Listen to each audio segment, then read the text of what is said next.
ప్రార్థన చేసుకుందాం.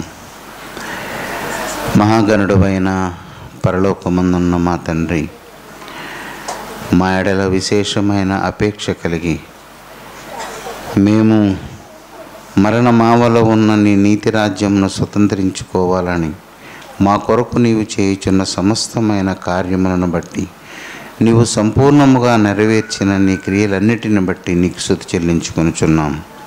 వాటన్నిటిలో మేము నాయన నీ చిత్తమును ఎరిగిన వారమై, నిన్ను గ్రహించిన వారమై మేము అభ్యాసము పొంది ఆ దినము కొరకు సిద్ధపడడానికి మాకు గ్రహించు హృదయాన్ని దయచేసి కృప చూపమని యేసునామమున అడుగుచున్నాం తండ్రి.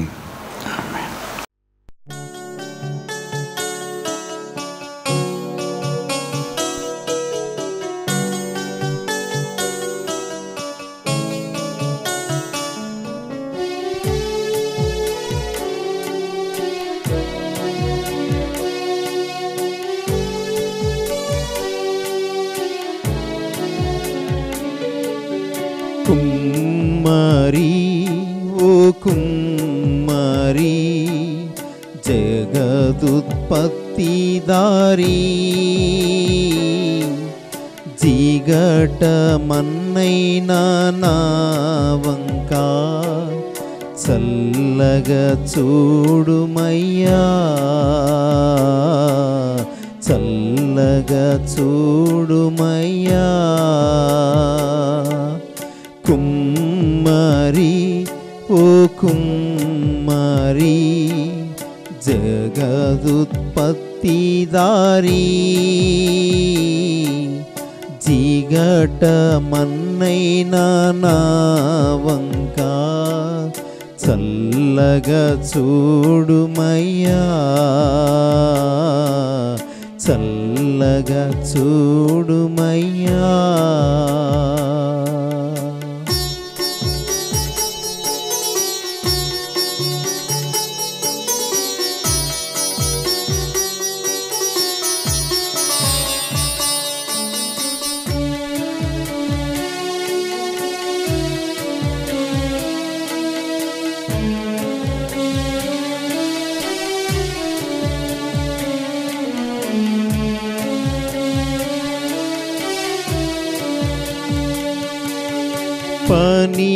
పనికిరాని పాత్రనని పారవేయకుమా, పొంగి పొరలు పాత్రగా నన్ను నింపుమా. పనికిరాని పాత్రనని పారవేయకుమా, పొంగి పొరలు పాత్రగా నన్ను నింపుమా. సువార్తలోని పాత్రలన్నీ శ్రీ యేసుని పొగడుచుండా, సాక్షిగా నుండు పాత్రగా చేసి సత్యముతో నింపుము తండ్రి, సత్యముతో నింపుము తండ్రి. కుమ్మరి ఓ కుమ్మరి జగదుత్పత్తిదారి, జిగటమన్నైన నా వంక చల్లగా చూడుమయ్యా, చల్లగా చూడుమయ్యా. కొరింథీయులకు రాయబడిన మొదటి పత్రిక 10వ అధ్యాయం 5-6 వాక్యాలు చదువుకున్నాం. అయితే వారిలో ఎక్కువ మంది దేవునికి ఇష్టలుగా ఉండకపోయిరి గనుక అరణ్యములో సంహరింపబడిరి. వారు ఆశించిన ప్రకారము మనము చెడ్డవాటిని ఆశించకుండునట్లు ఈ సంగతులు మనకు దృష్టాంతములుగా ఉన్నవి. మనం అయితే అని ప్రారంభించాం గనక పైనుండి కూడా ఒకసారి ఎందుకో ఒకసారి చదువుదాం. 1 నుండి.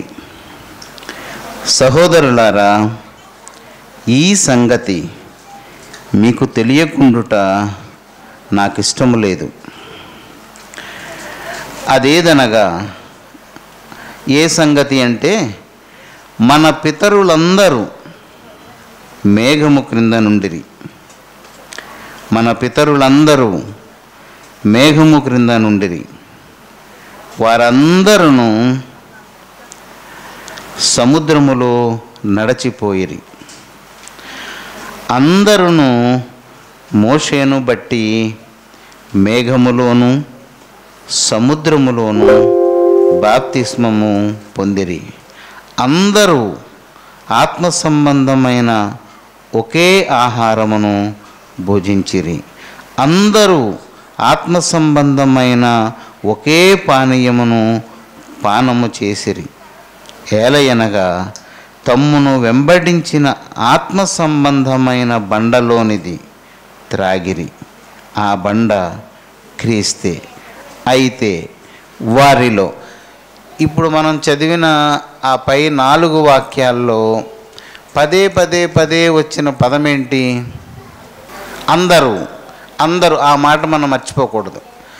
అందరూ అందరూ అందరూ అంటే ఇప్పుడు అక్కడున్న ఆ ఇశ్రాయేలీల సమూహమును మనం పోల్చుకుందాం. మనమే ఇశ్రాయేలీలు అనుకుందాం. ఇప్పుడు మన అందరం అంతేనా? ఇప్పుడు వారి గురించి చెప్పబడింది. ఇప్పుడు మనం దానిని చదువుకుంటున్నాం కనుక దానిలో మనల్ని ప్రతిక్షేపించుకుందాం. ఇప్పుడు ఇక్కడ ఏంటంటే, ఈ సంగతి మనకు తెలియకుండా ఉండడం అపోస్తలుడైన పౌలుకి ఇష్టం లేదు. ఏంటి ఆ సంగతి అంటే, మనందరం ఏం చేస్తున్నాం? మేఘము అంటే మేఘం అనేది ఆ రోజుల్లో దేవుడు ఎండలో నడిచే వాళ్ళకి అలసట రాకుండా ఉండడానికి మేఘస్తంభంలాగా పైన ఉండే. మనం ఈ రూఫ్ కింద ఉన్నట్టు అనుకుందాం. మనందరము ఈ స్లాబ్ కిందనే ఉన్నాము. ఇప్పుడు ఆ మొక్క ఇప్పుడు మళ్ళీ చదువుదాం మనం. మన పితరులు అందరూ మేఘము క్రింద ఉండిరి. అందరూ సముద్రములో నడిచిపోయిరి. అందరూ మేఘములోను సముద్రములోను బాప్తిస్మము పొందిరి. అందరూ ఆత్మ సంబంధమైన ఒకే పానము చేసిరి. ఉందా? అయితే వారందరూ అయితే వారిలో ఎక్కువ మంది దేవునికి ఇష్టలుగా ఉండకపోయిరి. మీరు జాగ్రత్తగా దేవుని మాటని అనుసరించాలి. వారి అందరూ ఒకేలాగా బ్రతికారు. కానీ అక్కడ జరిగినది ఏ సంగతి మనకు తెలియాలని అనుకుంటున్నాడు అనేది ఇప్పుడు మనం చూస్తున్నాం. ఏంటి అంటే, వారిలో ఎక్కువ మంది దేవునికి ఇష్టలుగా ఉండకపోయిరి. మనకు ప్రతిక్షేపించుకుంటే, మనలో ఎక్కువ మంది దేవునికి ఇష్టలుమా అయిష్టలుమా? ఇప్పుడు మనం ఆలోచించుకోవాలి. అది జరిగిపోయిన సంగతి కనుక అది నిర్ధారణ చేయబడిన మాట మనకి చెప్పబడింది. ఉండకపోయిరి. మనం ఇప్పుడు ఉన్నామా లేదా?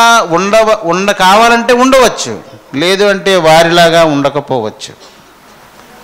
మనం ఇంకా నిర్ధారణ చేయబడలేదు. దేవునికి ఇష్టలుమా కాదా అనేది దేవుడు చెప్పాలి. మనం ఎలా చెప్పగలం? ప్రతివాడు నేను ఇష్టుణ్ణే అనుకుంటాడు. ప్రతివాడు దేవుడు నన్ను ప్రేమిస్తున్నాడని అనుకుంటాడు. ప్రతివాడు దేవుడు నాకు సమీపంగా ఉన్నాడనే అనుకుంటాడు. కానీ ఈ సంగతి ఎవరు చెప్పాలి? దేవుడే చెప్పాలి. ఆయనకే తెలుస్తుంది. అయితే మనం వారిని ఉదాహరణగా తీసుకుని ఇప్పుడు మనం చదువుతున్నాం. వారిలో ఎక్కువ మంది, కొందరు అంటే బాగుండు,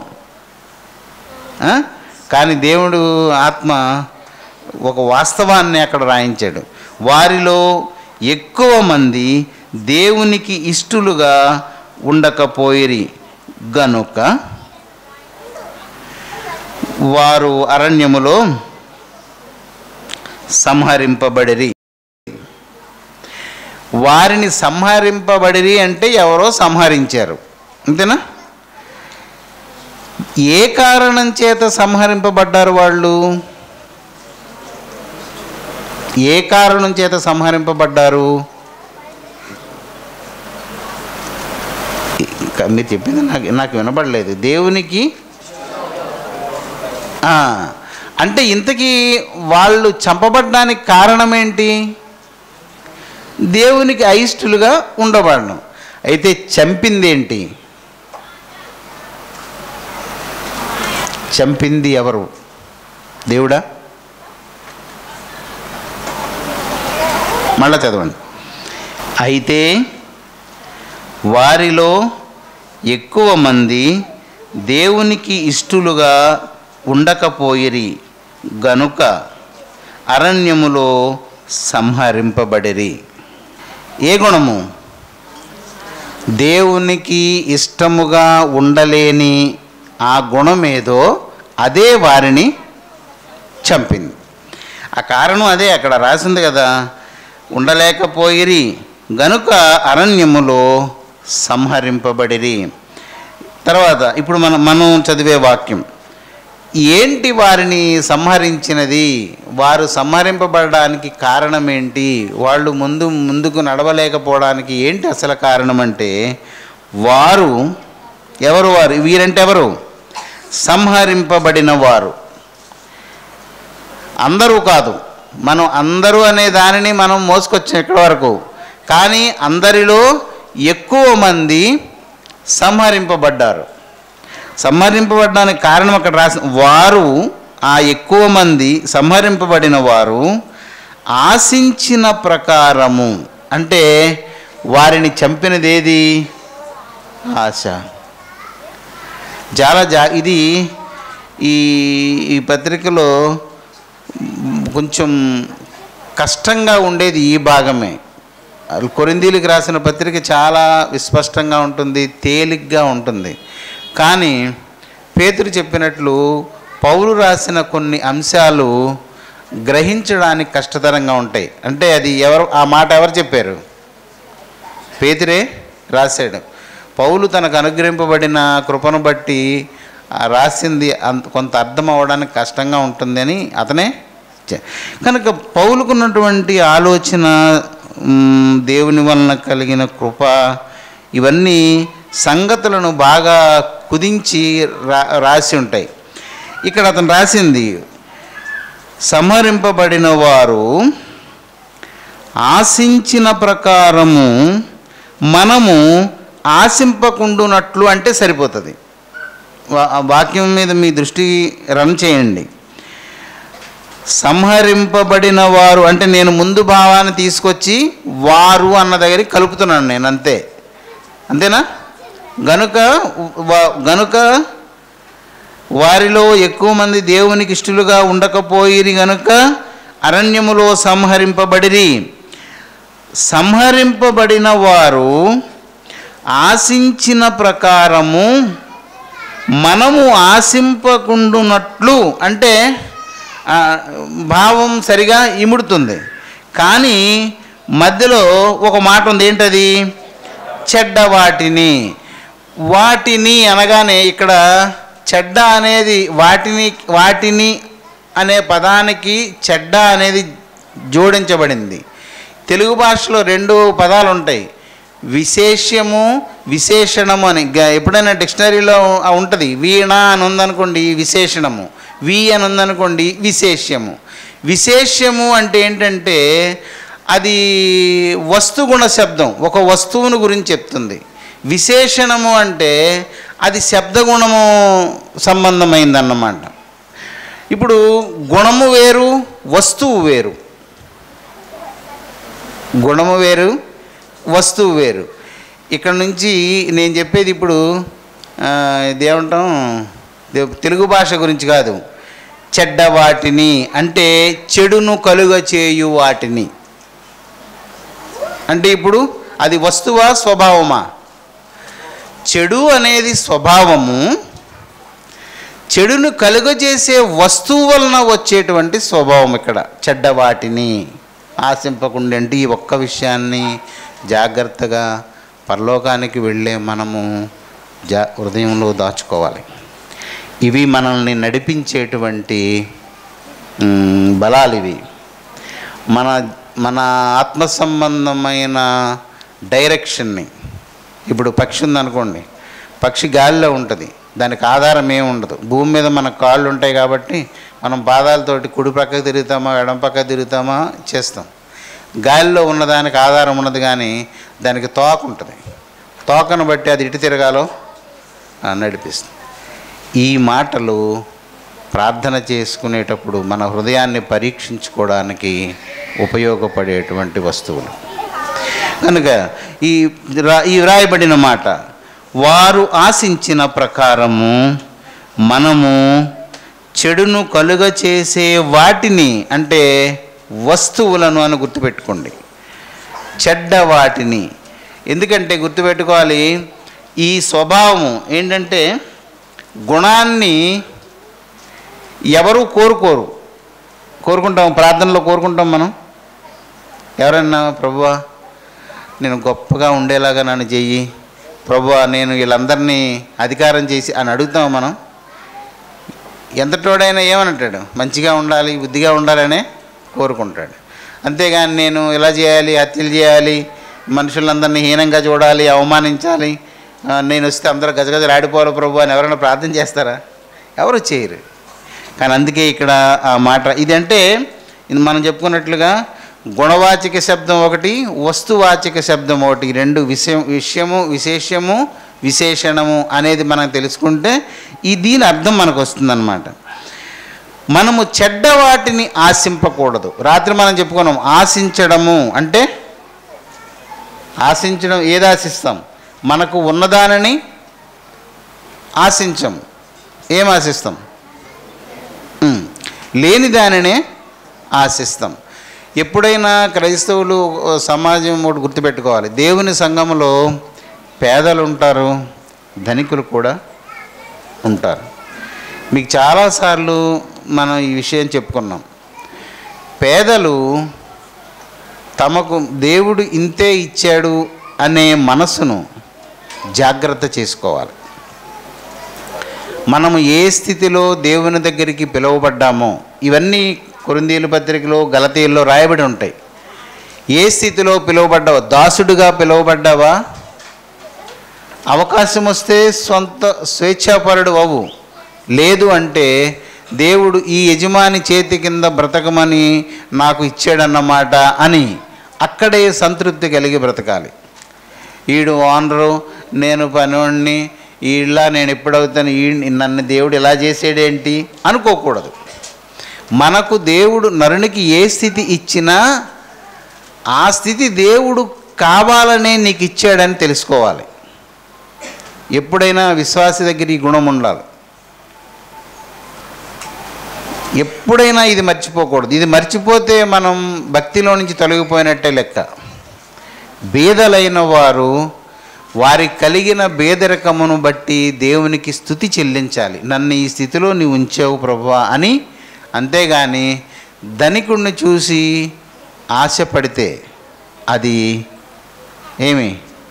నిన్ను చంపేది అదే.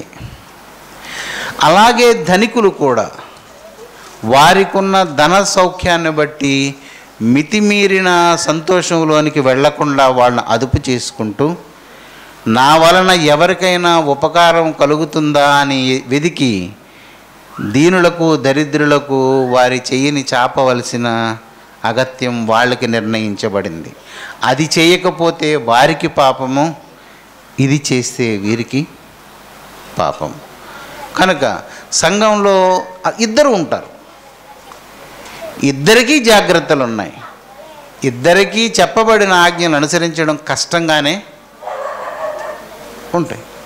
నేను కష్టపడి సంపాదిస్తేనే కదా నాకు వచ్చింది, వాడికి ఎందుకు ఇవ్వాలి, ఆడలాగా ఖాళీగా తిరుగుతున్నాడని ఈ భావనలు మనకు ఉండవు. సంఘంలో గుర్తుపెట్టుకోవాలి, దేవుడు నిన్ను పుట్టించిన స్థితి, నిన్ను ఇప్పుడు ఉంచిన స్థితి దేవునికి బాగా తెలిసిన స్థితే, అంతే. ఆయనకి తెలియదు అనుకోవద్దు. ఎప్పుడు దేవుడు తన రక్తం చేత శుద్ధి చేశాడు అంటే నిన్ను తన ప్రజలుగా ఆయన అంగీకరించాడు. ఆ స్థితిలో ఉండే నీవు దేవునికి కృతజ్ఞత కలిగి బ్రతకాలి. సరే, ఈ ఆశించడము అనేది, ఆశించిన ప్రకారము అంటే అర్థం ఏంటి? ప్రకారము, వారు ఆశించిన ప్రకారము, సంహరింపబడిన వారు ఆశించిన ప్రకారము. ప్రకారం అంటే వాళ్ళు ఎలాగ ఆశపడ్డారో అలాగే. వాళ్ళు ఏం ఆశించారు? రాత్రి మనం చెప్పుకున్నాం. ఏం ఆశించేవారు? ఏదైతే భూమి మీద వనరులు తక్కువయ్యాయో వెంటనే వాటిని వాళ్ళు ఆశపడేవారు. ఆశపడిన వస్తువులు మనం చాలా చదువుకున్నాయి. దోసకాయలని, కీరకాయలని, మాంసాహారమని, ఇలాంటి కొన్ని రాత్రి మనం చెప్పుకున్నాం. అలాగ వాళ్ళు ఆశించిన ప్రకారము ఏమని ఉంటుంది? మనము చెడ్డ వాటిని ఆశింపకూడదు. చెడ్డవి అంటే ఏవి? చెడ్డవి అంటే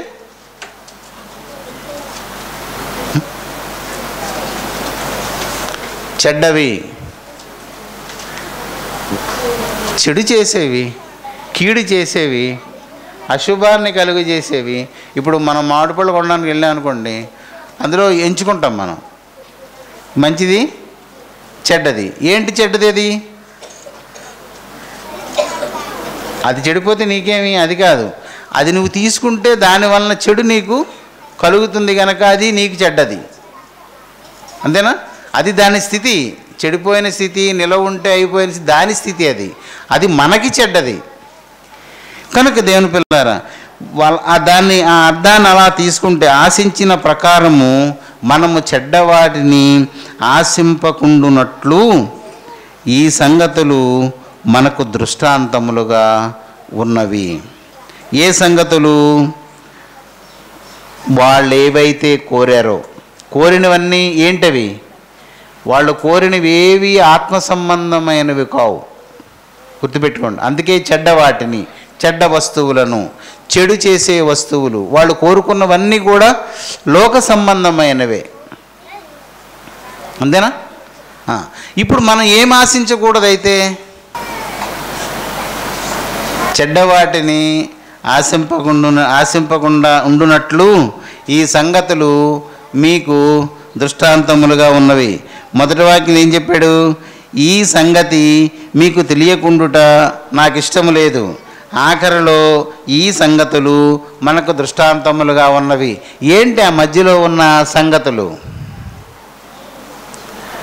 సంగతులు జరిగిన ఘటనలు, జరిగిన విషయాలు, అవి సంగతులు.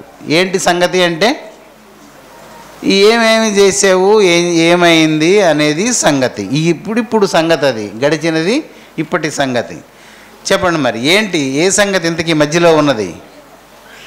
వారు ఆశించినట్లు మనము ఆశింపకూడదు. వేటిని ఆశింపకూడదో చాలా స్పెసిఫిక్గా చెప్పబడ్డాయి. చెడ్డవాటిని. చెడ్డవి అంటే చెడును కలిగించేవి. ఏంటవి? లోక సంబంధమైన వస్తువులు. ఏంటవి? ఒకే ఒకటి, దేవుని వలన పుట్టనివి. ఏంటి? 3.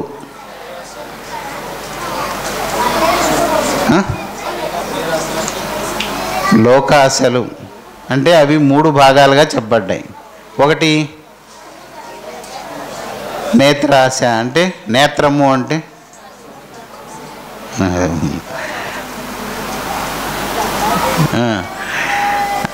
పోనీ కంటికి కనిపించే వాటిని అపేక్షించడం అనుకో, నేత్ర ఆశ.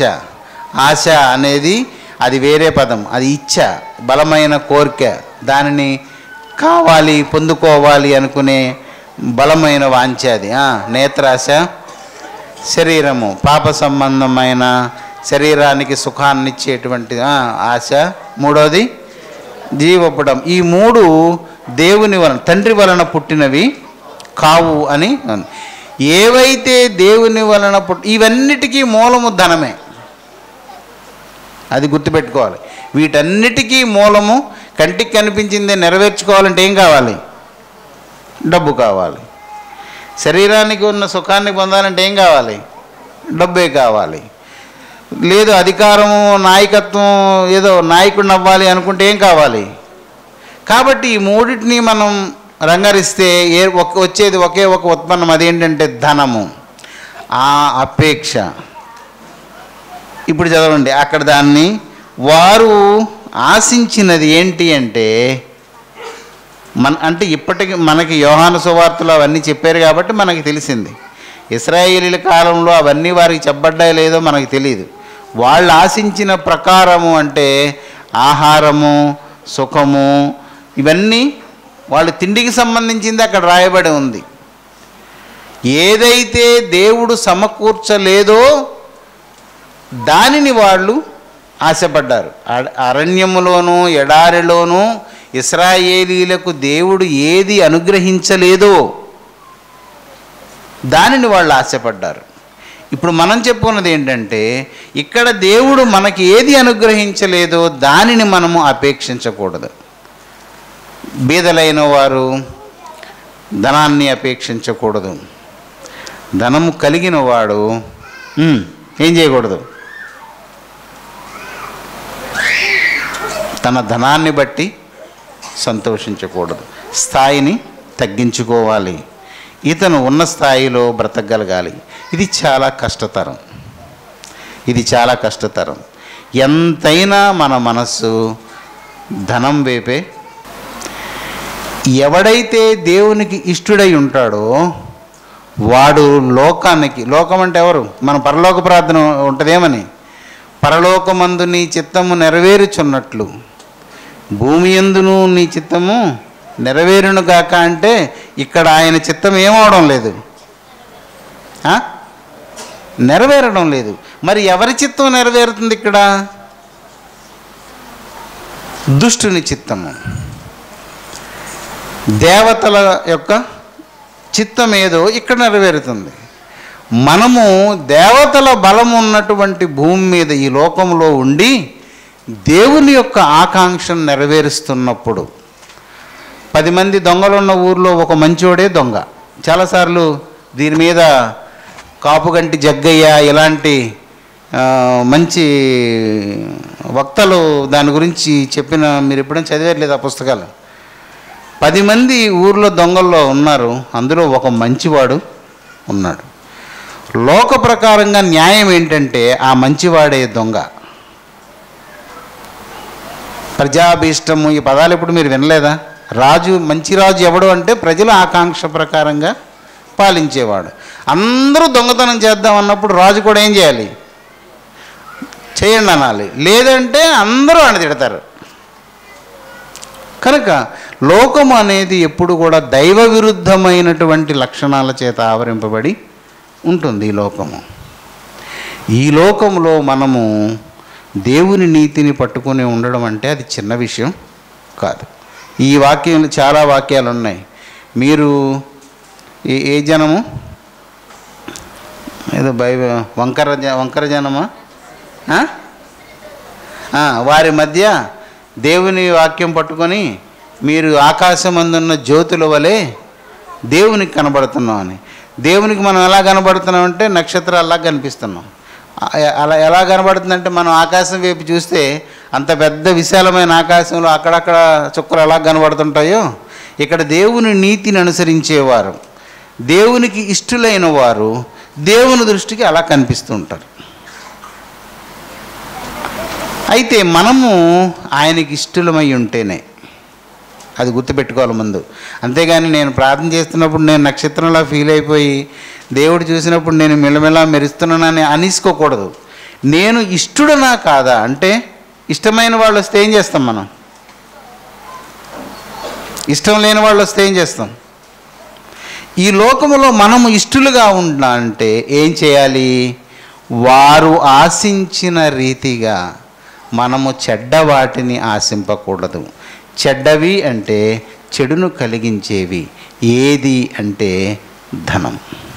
అంటే దాన్ని మనం ముక్తాయించుకుంటే ధనాపేక్ష, గొప్పగా ఉండాలి, ధనం కలిగి ఉండాలి, ఏ లోటు లేకుండా ఉండాలి, ఒకరి దగ్గర చేయి చాపకుండా.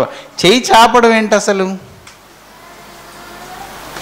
యేసునందు విశ్వాసం ఉంచిన వాడు జీవితకాలం అంతా బ్రతకడానికి కావలసినది ఏదో అది దేవుడు వారికి ఇచ్చాడు.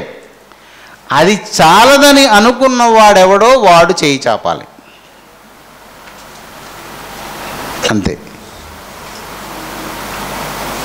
యేసుప్రభు చెప్పలేదా? వీటన్నిటిని గూర్చి అన్యులు చింతపడుతుంటారు, మీరు చింతపడకండి, ఇవి కావాలని మీకు మీ దేవునికి తెలుసు. అంటే ఆయన మన కృపలో మనకు ఇచ్చి ఉన్నాడు. కాకపోతే ఒకరికి తక్కువ, ఒకరికి ఎక్కువ. ఇది ఇందాక మనం చెప్పేసుకున్నాం, ఇంక దాని గురించి అస్తమారు మనం ఎత్తక్కర్లేదు. మనం తక్కువగా ఉన్న వారి గురించి చెప్తున్నాం. నాకున్నది నాకు చాలదు అనడంతో ఆ ఇష్టాన్ని కోల్పోతాం మనం.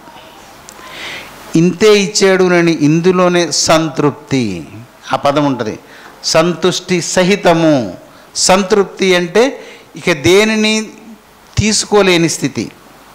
సంతుష్టుడైపోయినాడు. భోజనం తిన్నప్పుడు సంతృప్తి చెంది తేనె వచ్చేసిన వాడికి ఏం పెట్టినా కడుపు నిండిన వాడు తేనె పట్టునైనను అంటే ఏది ఇంక పుచ్చుకోలేడు.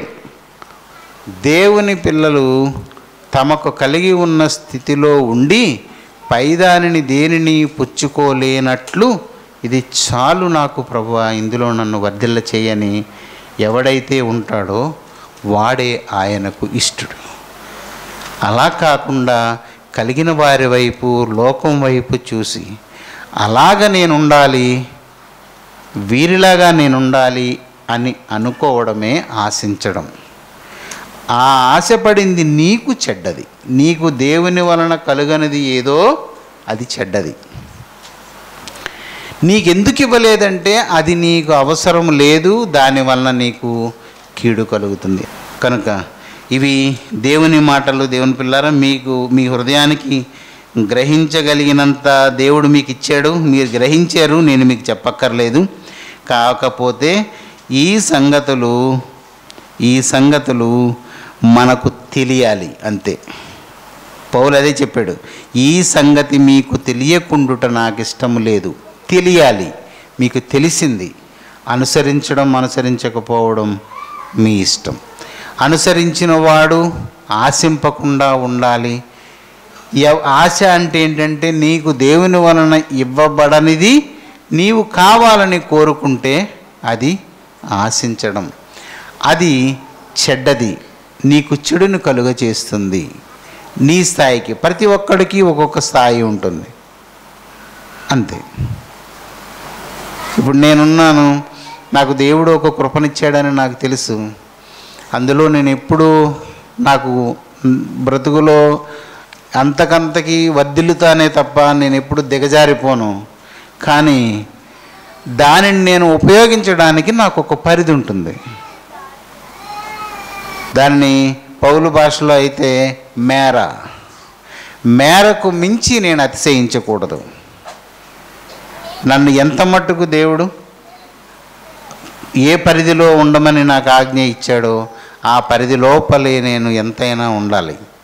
అది మీరినాడు నేను ఆశించిన వాడను అవుతాను. ఎప్పుడైతే నేను ఆశించానో అది ఖచ్చితంగా చెడ్డదే అవుతుంది. కనుక నేను దేవునికి ఇష్టడుగా ఉండను. నన్ను ఇష్టపడి ఈ పేదరికంలో, ఈ చిన్న ఉద్యోగంలో, లేకపోతే ఒక రిక్షా వాళ్ళలాగా, లేకపోతే మన చర్చలో ఆటో నడుపుకునే వాళ్ళలాగా ఆటోలో ఉంటూ కారు కావాలంటే అది నీకు మంచిది కాదు కనుకనే నీకు ఇవ్వలేదు. అది నీకు చెడు చేసేది, నువ్వు ఆశించొద్దు. ఒకవేళ అది ఇవ్వడం అనుకూలమైతే నీకు నిద్రించుచుండగానే దేవుడు నీకు, ఈ మాటలు మనం మర్చిపోకూడదు, ఆయన ప్రియులు నిద్రించుచుండగా ఆయన వారికి ఇచ్చుచున్నాడు. ఎలా వస్తుందో కానీ మొత్తానికి వస్తుంది, అది దేవునికి అనుకూలమైతే. కనుక ప్రస్తుతము మనమున్న స్థితిలోనే మనము సంతృప్తి కలిగి ప్రార్థన చేసుకోవాలి. మనకు కలిగిన దానిని చాలదు అని మనం మనసుకును బయటికి తీస్తే అది ఏమవుతుంది? అది ఆశించడం అవుతుంది.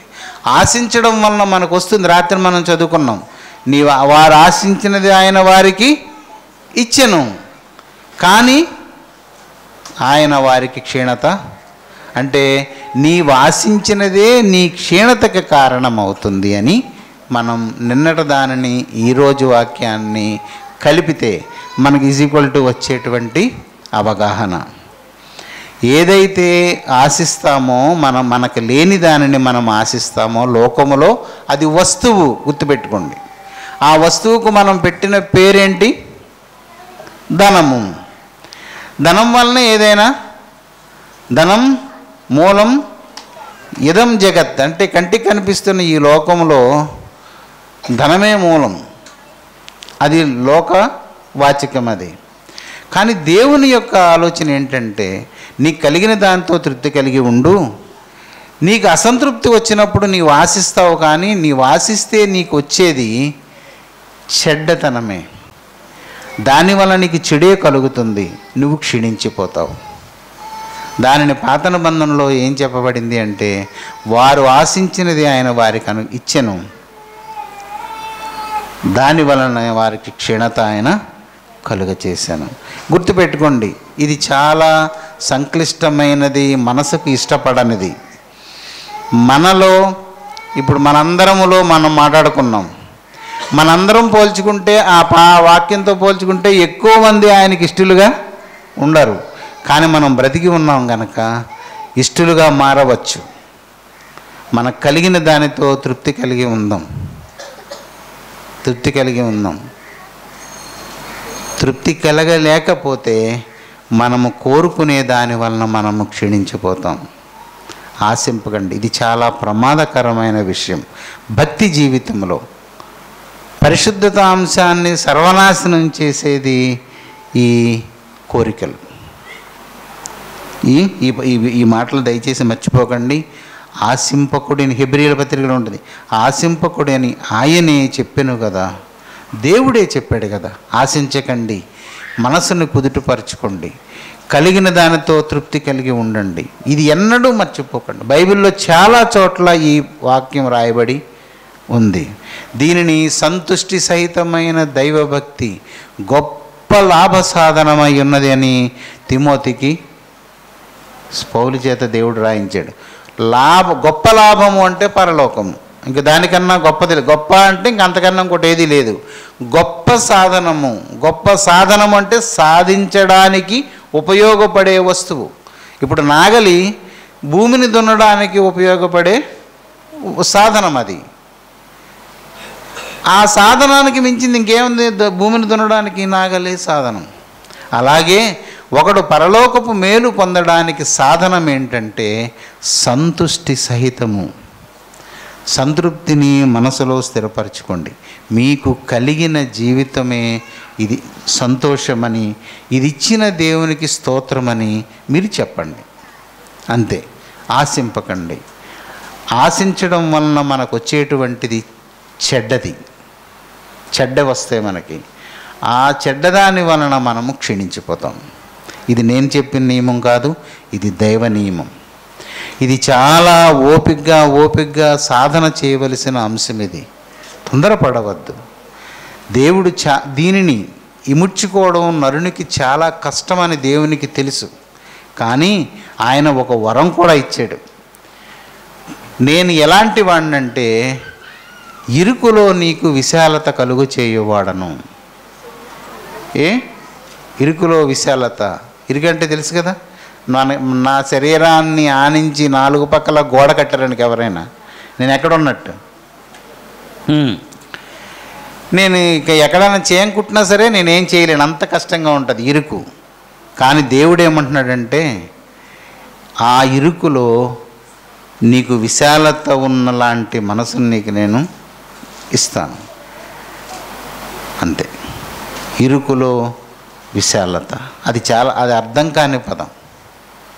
కానీ దాని గురించి నేను సాహిత్యంలో కూడా చూసి, కానీ సాహితీ ప్రపంచంలో ఎవరో అలాంటి వస్తువును ముట్టుకొని దానికి భాష్యం ఎవరో రాయలేదు. అసలు ఎవ్వరూ దాని గురించి రాయలేదు. చాలా చాలా విషయాలు రాశారు. అబద్ధం గురించి రాశారు, నీరసం గురించి కూడా రాశారు, అన్ని భాష్యాలు రాశారు. కానీ ఇరుకులో విశాలత అనే దానిని గురించి, ఎందుకంటే ఇది భావనాత్మకమైంది. భావానికి ఎవడో కూడా పదాన్ని కూర్చడం కష్టమవుతుంది. అన్ని భావాలు పదాల్లోకి రావు. కనుక దేవుని పిల్లలారా, మన దేవుడు ఇరుకులో ఉన్న ఒక వ్యక్తికి విశాలములో ఉన్నటువంటి మనస్సుని ఇవ్వగలడు. అది ఉంటే నువ్వు ఎక్కడ ఉన్నా. కనుక మనకి దేవుడు ఎందుకు ఇన్ని వాగ్దానాలు లేదా ఇన్ని మాటలు వలన మనకు ఆదరణ ఇచ్చాడు అంటే దీనిని అనుసరించడం కష్టం. కనుక మనము ఆశింపకుండా ఉందామనేది, ఆశింపకుడి, అది మాత్రం మీరు గుర్తుపెట్టుకోండి. మనకు 10 ఆజ్ఞల్లో ఉంటాయి. పొరుగువాని గాడిదనైనను భార్యనైనను ఏదో దీన్ని అన్ని ఏది ఆశింపవద్దు, మనకు లేని దానిని మనం ఆశించవద్దు. ఆశించడం అంటే కష్టపడి సంపాదించుకోలేనిది కాదు. ఆశ ఇలా ఉండాలి, నేను అలా ఉండాలి అనేది ప్రస్తుతం నువ్వు ఏ స్థితిలో ఉన్నావో ఆ స్థితిలోనే దేవుని గణపరచు. పరలోకానికి వెళ్ళడానికి ఈ వస్తువు మంచిది. ఈ లోకంలో వర్ధిల్లడానికైతే ఇది పనికిరాదు. ఇదంతా దేనికోసం అంటే ఒకడు నిత్యత్వంలో చేరడానికి, దేవునికి ఇష్టడుగా ఉండడానికి మాత్రమే ఈ సంగతి. నిరసమైపోయారా? దేవునికి ఇష్టడుగా ఉండడానికి ఈ సంగతి, కానీ లోకం సంగతి కాదు ఇది. లోకంలో మీరు కష్టపడండి, సంపాదించుకోండి, బ్రతకండి, కానీ ఆత్మ సంబంధమైన నియమములో నిత్య జీవములో ప్రవేశించడానికి మరణం అనేది అందరికీ వస్తుంది. ఎప్పుడు మర్చిపోకూడదు. అది మన నొసటనే ఉండాలి. నేను కొంతకాలానికి చనిపోతాను అని. చనిపోయిన తరువాత నీ స్థాయిని దేవుని దగ్గర గొప్ప చేసేదే ఈ సంగతి. నిన్ను దేవుడు తన నిత్యత్వానికి ఎందుకో మొత్తానికి డల్ అయిపోయింది అంత కదా. కానీ ఇది మాత్రం పరలోకాన్ని కోరుకునేవాళ్ళు, మరణాన్ని గెలవాలి అనుకున్నవారు, ఈ లోకంలో సుఖం కాక పరలోకంలో మేలు కావాలని కోరుకునేవారు మాత్రము ఆశింపకండి. ఆశించితే అది చెడ్డదే అవుతుంది. అదే మన క్షీణతకు కారణమవుతుందంటే పరలోకానికి మనల్ని చేరకుండా చేసేది ఆ గుణమే. కనుక ఒకసారి మనం 1 నుండి 6 వరకు చదివి ప్రార్థన చేసుకుందాం. 7వ వాక్యం కూడా చదివేస్తే పూర్తి అయిపోయినట్టే. ఇది చదువుదామా? సహోదరులారా, ఈ సంగతి మీకు తెలియకుండుట నాకు ఇష్టము లేదు. అదేదనగా మన పితరులందరూ మేఘము క్రింద నుండిరి, వారందరూ సముద్రములో నడిచిపోయిరి. అందరూ మోషేను బట్టి మేఘములోనూ సముద్రములోనూ బాప్తిస్మము పొందిరి. అందరూ ఆత్మ సంబంధమైన ఒకే ఆహారమును భుజించిరి. అందరూ ఆత్మ సంబంధమైన ఒకే పానీయమును పానము చేసిరి. ఏలయనగా తమ్మును వెంబడించిన ఆత్మ సంబంధమైన బండలోనిది త్రాగిరి. ఆ బండ క్రీస్తే. అయితే వారిలో ఎక్కువ మంది దేవునికిష్టులుగా ఉండకపోయిరి గనుక అరణ్యములో సంహరింపబడిరి. వారు ఆశించిన ప్రకారము, వారు అనేది దాని ముందు ఏం పెట్టుకుంటే మనకు బాగుంటుంది? వారు ఆశించిన ప్రకారము మనము చెడ్డవాటిని ఆశింపకుండునట్లు ఈ సంగతులు మనకు దృష్టాంతములుగా ఉన్నవి. జనులు తినుటకును త్రాగుటకును కూర్చుండి ఆడుటకు లేచిరి అని వ్రాయబడినట్లు వారిలో కొందరి వలె మీరు విగ్రహారాధకులై ఉండకుడి. దేవుని పిల్లారా, గుర్తుపెట్టుకోండి, వారిలో కొందరి వలె విగ్రహారాధకులు అంటే ఆ రోజున జరిగింది ఏంటంటే, అహరోను మోషే కొండ మీద నుండి దిగి రావడం ఆలస్యమైనందువలన ఇదేంటి మోషే కొండెక్కిపోయాడు, ఎవడు మనల్ని తీసుకొచ్చిన వాడు నాయకుడు లేడు, మనల్ని నడిపించడానికి ఎవరో కావాలి లేకపోతే కుదరదు అని వీళ్ళందరూ అహరోను మీద తిరుగుబాటు చేసినప్పుడు అహరోను సర్దుబాటు చేయలేక మీ దగ్గర ఉన్న బంగారం అంతా తీసుకొని రండి అని ఆ బంగారం అంతా తీసుకొచ్చి పోత పోసిన ఒక దూడను చేసి అప్పుడు వాళ్ళు ఏమన్నారంటే మనల్ని ఐగుప్తు నుండి తీసుకొని వచ్చిన వాడు ఇతనే అని ఆ దూడను వాళ్ళు దేవతను దండం పెట్టినప్పుడు ధనాపేక్షను అనేదాన్ని విగ్రహారాధన అని అంటాం మనం. కనుక మనం విగ్రహారాధకులమై ఇదంతా ధనమే దేవుని పిల్లారా, అపేక్షించకండి. మనకు కావలసినది దేవుడు మనకిచ్చి ఉన్నాడు గనక ఆ కలిగిన దానితో తృప్తి కలిగి ఉండి మనము నిత్య జీవాన్ని చేరుకుందాం, దేవునికి ఇష్టలమై ఉందాం. అలాంటి కృప దేవుడు మనకు అనుగ్రహించునుగాక. ప్రార్థన చేసుకుందాం. పరిశుద్ధుడైన మా దేవా, నీకు స్తోత్రములు నాయన. కొన్ని నీ సంగతులు గ్రహించడానికి కష్టతరముగా ఉన్నాయి ప్రభువా. దయచేసి మా హృదయములను గ్రహింపచేయ నాయన. గ్రహించే హృదయము నీ వరమే అని లేఖనములో రాయబడగా మేము చదివి ఉన్నాము నాయన. గ్రహించగలిగే హృదయము యెహోవా వలననే కలుగునని ప్రభువా మేము గ్రహింపలేకపోతున్నాం. గ్రహించగలిగే హృదయాన్ని మాకిచ్చి మా ఎడల దయ చూపించు. నీ రాజ్యం కొరకు సిద్ధపడడానికి నీవేర్పరిచిన ఈ సంఘం అంతటిని నీ కనికరము కలిగిన దృష్టికి అప్పగిస్తున్నాను ప్రభు. ప్రతి వాని మీద వ్యక్తిగతముగా నీ కరుణను కనికరమును కుమ్మరించు. వారి వారి వ్యక్తిగత జీవితముల్లోనూ కుటుంబములోనూ వారు నీకు ఇష్టలై ఉండేలాగా ఉండడానికి వారి హృదయములను నీవే ప్రేరేపించు నాయన. హృదయ శుద్ధిని కలుగచేసేవాడవు నీవే, ఆత్మ సంబంధమైన నీతిని అనుగ్రహించేవాడవు నీవే ప్రభువా. పాపులమైన మమ్మను నీవు చేరదీసినప్పుడే వీటిని గూర్చిన భరోసా మేము కలిగి ఉన్నాము నాయన. నేటి వరకు మేము పొందలేకపోయిన ఈ ఆశించే గుణము నుంచి విడుదల నేటి నుండి మాకు కలుగను అనుగ్రహించమని, దుష్టు నుండి తప్పించి కాపాడమని యేసు నామమున అడుగుచున్నాం తండ్రి.